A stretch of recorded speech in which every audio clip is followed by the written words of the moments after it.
The Bluefeet Are Coming is the 10th adventure of Lucky Luke, published in 1958. The comic was the last volume in the series to be created entirely by the artist Morris, despite his collaboration with writer René Goscinny beginning the previous year. The reason for this is that year Goscinny was working on a magazine in the USA. 33 years later, The Bluefeet Are Coming was adapted into an episode of the second animated television series of Lucky Luke. How faithful was this adaptation? Let's spot the differences. Our hero is having a drink at the saloon in the town of Rattlesnake Valley, and watching a card game between the highly superstitious Sheriff Jerry Grindstone and the highly Mexican Pedro Cucaracha. Luke notices the blue bandito is cheating, and helps the sheriff win his money back. The colour of Grindstone's clothes were changed in the adaptation, from a black hat and green shirt to a pink shirt and grey hat. Instead of advertising whiskey, the questionably placed mirror just features the word best.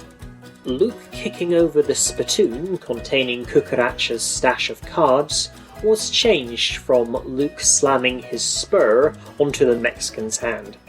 Sorry, Sheriff, but you just lost another $10.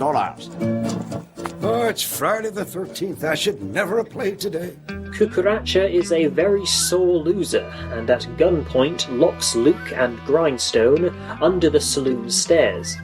Before leaving, he mocks tiny miner Bill Sparrow, and in retaliation, Bill sticks a stick of dynamite into the Blue Bandit's back pocket. It may seem bad that Bill Sparrow, who only a few panels earlier had proclaimed himself to be the most honest miner in the Wild West, should be more concerned with getting a free drink than stopping Cucaracha from locking up the town's law enforcer and stealing his money, but in the adaptation we see nobody else in the saloon tries to stop him either. Also, even though he wasn't ordered to do so, in the comic, in addition to taking off his gun holster, the sheriff takes off his badge. No need to hurry, fellas. You won't get very far. The dynamite goes off before Cucaracha makes it out of town, yet instead of searching for his body, presuming he died in the explosion, Luke and Grindstone gallop off to the nearby Mexican border, thinking they'll catch up to him along the way.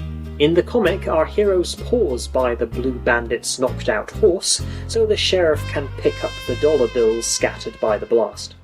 What is it? Big Hat is here with a big load of presents for the chief and his braves. Hungry Bear on his way. The next scene contains the largest and most noteworthy alterations in this adaptation. Instead of being captured by some Indians, who are members of a tribe who paint their feet blue, a subtle parody of the Blackfoot tribe, Cucaracha drives a cart full of random items to the local Native Americans' camp, and convinces their chief to attack Rattlesnake Valley, so that all their possessions can be theirs. In the comic, the Bluefeet's chief, Parched Bear, is an alcoholic. His only interests involve consuming firewater. Cucaracha offers him an endless supply of booze if he declares war on the town. In the adaptation, the chubby chief was called Hungry Bear, yet despite the obvious solution being to change Cucaracha's raiding Rattlesnake Valley pitch to the purpose of stealing all their food supplies, thereby keeping semi-faithful to the original character, he seems very keen to ransack the small town purely for the acquirement of stuff. Send out signals to brothers, the Green Feet and Yellow Feet, to fight feet by feet with us. Good idea. Footwear, feet walk. We shall have total victory! Seeing the threatening smoke signals, our heroes barricade the town's entrances. 2 moments of pure pain not included in the adaptation are Lucky Luke and Jolly Jumper being flattened when the town's lookout falls from the tree he was hanging from, and secondly, Chief Parched Bear hits his blue toe with an axe, instead of the telegraph pole, yet his foot somehow remains unsliced. Well, here I go! 7 years of bad luck. Battle station! Battle station! Mama coming! Hey, no! The next 6 pages were not adapted into the TV episode. They feature 2 ways Cucaracha and the Bluefeet lay siege to Rattlesnake Valley. First, flaming arrows are fired upon the town, but the citizens are saved from going up in flames when it starts raining, thanks to the sheriff accidentally triggering a storm. Next, the Blue Bandit has the Indians roll rocks down at the town, causing mild havoc. Luke gets revenge by scaring the Bluefeet with a scary-looking kite.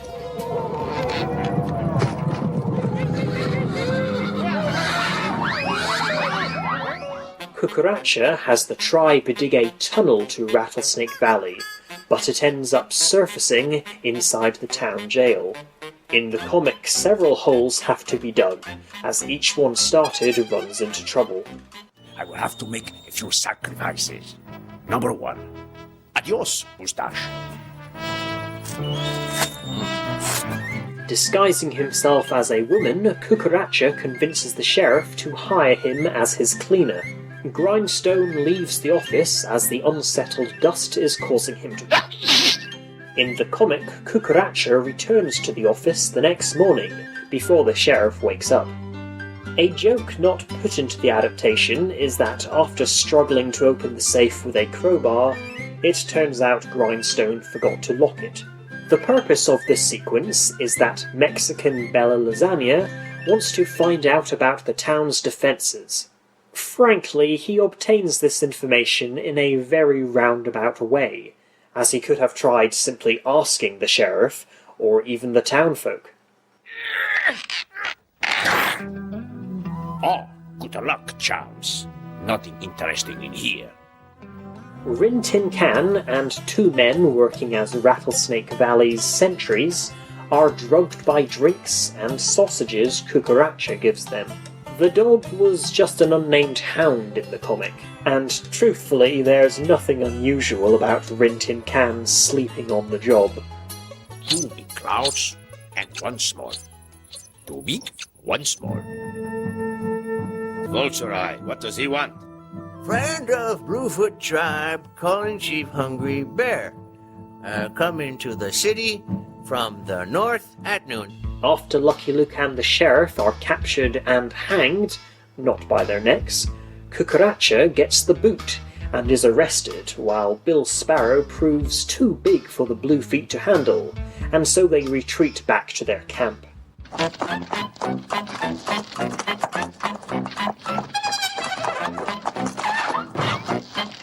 The siege has now been going on for 2 weeks, and the town's food supplies are very low. A page not adapted involves Luke using Jolly Jumper to hunt for a rabbit, but the horse mistakes it for a skunk and gets sprayed. Many other amusing sights were not included, such as a rat eating a recipe book, a fished goldfish, and Luke resorting to eating his holster. A grisly sight unsurprisingly left out are a duck being shot from the sky by an arrow, and a dog that is starving to death. Then again, the television censor did approve the sight of 5 buffalo being shot when Luke sneaks out at night and finds a herd near the Indians' camp. Since when does he like music?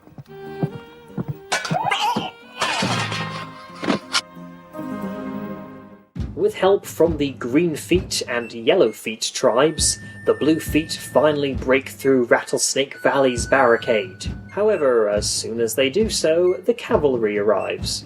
Just before the Bluecoats turn up, a funny moment not adapted has Chief Parched Bear pass out after taking a swig of Coca-Cola. We will attack from the north. But that's not true. We will attack from south. We will make surprise attacks from north and south at the same time. Bill Sparrow pranks Parched Bear by putting gunpowder into the peace pipe. In the adaptation, although Hungry Bear takes a puff, the small explosion doesn't happen until the pipe is passed to Sheriff Grindstone. Surrender, Cucaracha! You haven't got a chance. At this rate, you'll be out of ammunition in no time. I reckon he's run out of bullets already. Lucky Luke goes after Cucaracha, who escaped the jail during the attack. The only minor difference to this scene is that Jolly Jumper fetches him by biting onto the seat of his pants, not his blue collar. I'm really grateful, Luke. The victory is complete. Oh! Thank you, too. The cavalry colonel was drawn a lot younger in the adaptation than he was in the comic. As Grindstone starts to panic because there are 13 seated at the table, Luke brings in Jolly Jumper, who eats so much he bursts his saddle. In the episode, rather than add another dinner guest, Luke removes two, as he trots away on his horse. Wow.